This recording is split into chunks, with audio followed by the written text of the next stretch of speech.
Om Swastiastu. Sebelumnya, terima kasih atas kesempatan presentasi yang diberikan.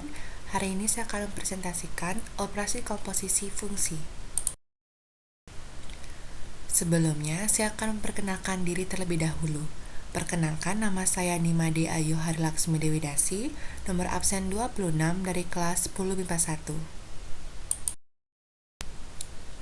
Di sini saya akan menampilkan peta konsep materi, yaitu ada definisi komposisi fungsi, dan yang kedua ada sifat-sifat komposisi fungsi. 1. Definisi komposisi fungsi. Fungsi komposisi adalah penggabungan operasi pada dua jenis fungsi fx dan gx hingga menghasilkan fungsi baru. Operasi fungsi komposisi ini biasanya itu dilambangkan dengan O kecil atau dengan seperti derajat itu dan dibaca komposisi atau bundaran. Fungsi baru yang terbentuk dari fx dan gx yaitu f bundaran gx atau g dimasukkan ke f dan g bundaran fx atau f dimasukkan ke g. Fungsi yang melibatkan fungsi f dan g bisa ditulis g komposisi fx atau g bundaran fx sama dengan g fx dan f bundaran gx sama dengan f gx. Nah, kita ingat lagi cara membaca FOG dan GOF-nya itu. Yang pertama, fungsi FOG ini atau fungsi yang ini dibaca sebagai fungsi F bundaran G. Ini merupakan suatu fungsi G yang dikerjakan terlebih dahulu kemudian dilanjutkan dengan F. Atau bisa juga dibaca sebagai fungsi F komposisi G. Dan yang kedua adalah fungsi GOF ini dibaca sebagai fungsi G bundaran F atau fungsi G komposisi F. Sehingga G komposisi F ini merupakan suatu fungsi dengan F dikerjakan terlebih dahulu daripada G. Jadi perbedaannya udah ketemu ya. Kalau fungsi F bundaran G ini, G-nya dikerjakan lebih dahulu, baru F-nya. Kalau fungsi G bundaran F, F-nya dikerjakan terlebih dahulu, baru G-nya. Yang kedua, sifat-sifat komposisi fungsi. Ada 3 sifat komposisi fungsi, yaitu sebagai berikut. Pada umumnya, F bundaran Gx tidak sama dengan G bundaran Fx, berarti bisa dikatakan tidak komutatif. Yang kedua, F bundaran G bundaran Hx sama dengan F bundaran G bundaran Hx itu atau bisa dikatakan memenuhi sifat asosiatif. Jadi dia ini asosiatif. Yang ketiga, F komposisi Ix sama dengan E komposisi Fx sama dengan Fx. Dengan I ini adalah fungsi identitas, yakni Ix sama dengan X. Jadi ini sifatnya yaitu tidak komutatif, sifat asosiatif, dan juga ada identitasnya.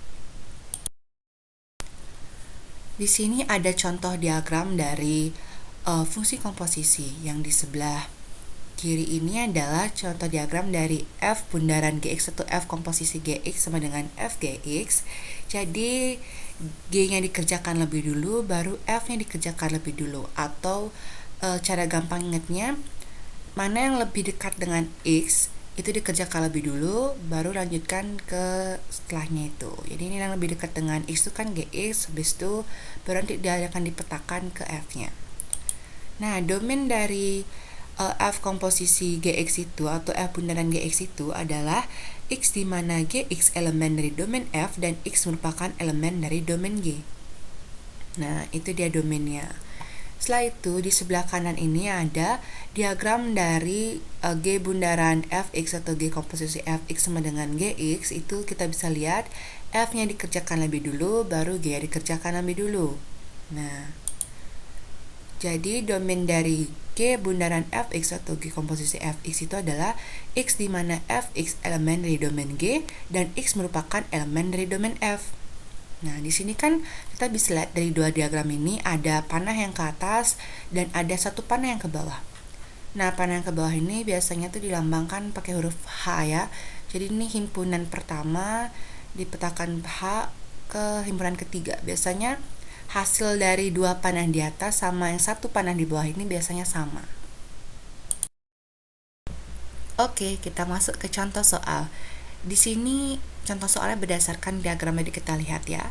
Di sini ada persamaan fx sama dengan 2x plus 5 dengan domain f-nya itu min 4, min 1, 2, dan ada gx sama dengan 3x min 7 dengan domain g-nya 1, 2, 3. Pertanyaannya, apakah terdapat f bundaran gx atau f komposisi gx? Nah, cara mencari yang pertama adalah kita cari range dari masing-masing fungsinya. Kita cari range dari masing-masing fungsinya dengan cara mensubstitusikan domainnya ke persamaan fungsinya. Seperti ini. Nah, misalkan kita lihat domain G-nya itu 2.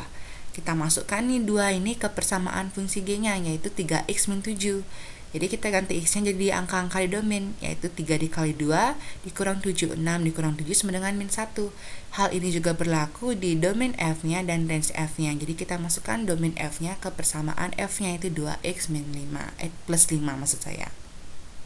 Setelah ketemu domain G, range G, domain F, range F, kita bisa buat diagram panah berdasarkan tabel substitusi tersebut, yaitu seperti ini. Nah, sekarang kita ingat lagi nih, apa itu F bundaran GX? Nah, kita ingat, ternyata G dikerjakan lebih dulu, baru F kan? Dari pengertian itu, kita bisa buat diagram panahnya. Jadi seperti ini. Nah, ternyata range G-nya itu ada di domain F. Maksudnya gimana? Kita lihat range G-nya lagi di tabel substitusi. Range G-nya itu min 4, min 1, 2. Nah, domain F-nya min 4, min 1, 2. Jadinya sama nih mereka. Atau bisa dikatakan ada range G di domain F-nya. Setelah itu kita cek lagi. Kita coba cek pakai domain G-nya 3. 3 kita masukkan ke persamaan G, yaitu 3x min 7 sama dengan 2 jadinya. Jadi kan 3 dikali 3, 9 kurang 7, jadi 2. Nah, 2 ini ternyata bisa lanjut dipetakan ke F. Jadinya 9 nanti dari persamaan 2 ini dimasukkan ke persamaan F-nya, jadinya 9. Bisa lanjut nih dipetakan atau dilanjutkan hasilnya. Berarti dari hal ini kita bisa temukan F komposisi GX atau F bundaran GX sama dengan F GX itu ada, teman-teman. Dan rumus persamaannya itu adalah F komposisi GX sama dengan F GX sama dengan F 3x min 7 sama dengan 2 dikali 3x min 7 plus 5 sama dengan 6x min 9. Nah, dari mana dapat 2 sama plus 5? Dari persamaan Fx sama dengan 2x plus 5. Tuh. Jadi gabungannya ini. Jadi F komposisi GX itu ada. Setelah itu kita bisa buat nih diagram panah komposisinya, yaitu seperti ini. F komposisi GX sama dengan 6x min 9. Sekarang kita cek, kita coba pakai 3 lagi. Nah, kita masukkan ke persamaannya, ke rumusnya. 6 dikali 3, 18 kurang 9, 9. Jadi cocok ya, berarti benar adanya fungsi komposisi tersebut. Nah, teman-teman, tidak semua fungsi itu bisa dikomposisikan. Nah, gimana tuh? Ini ada satu contoh soal di mana fungsi itu tidak bisa dikomposisikan. Di sini ada fx sama dengan akar x dengan domain f-nya 0, 1, 4 dan gx sama dengan x plus 1 dengan domain g-nya min 2, min 1, 0, dan 3. Pertanyaannya masih sama. Apakah terdapat f bundaran gx? Nah, caranya juga sama, teman-teman, seperti soal yang pertama. Kita cari dulu range g-nya, range f-nya dengan mensubstitusikan domainnya ke persamaan. Setelah kita ketemu, kita bisa buat diagram panahnya seperti ini. Diagram panah dari tabel substitusinya. Setelah itu kita ingat lagi nih pengertian dari F bundaran GX, di mana G dikerjakan lebih dulu baru F dikerjakan lebih dulu. Dan kita lakukanlah penggabungan G dan F-nya. Jadilah seperti ini. Domain G, range F. Ternyata, nah kita lakukan pengecekan dulu buat mencari apakah ada F bundaran GX atau enggak gitu. Kita pakai nih, kita coba domainnya kita pakai min 2. Domain G kita pakai min 2. Min 2 kita masukkan ke persamaan range G-nya, persamaan G-nya yaitu X plus 1 yaitu min 2 plus 1 sama dengan min 1.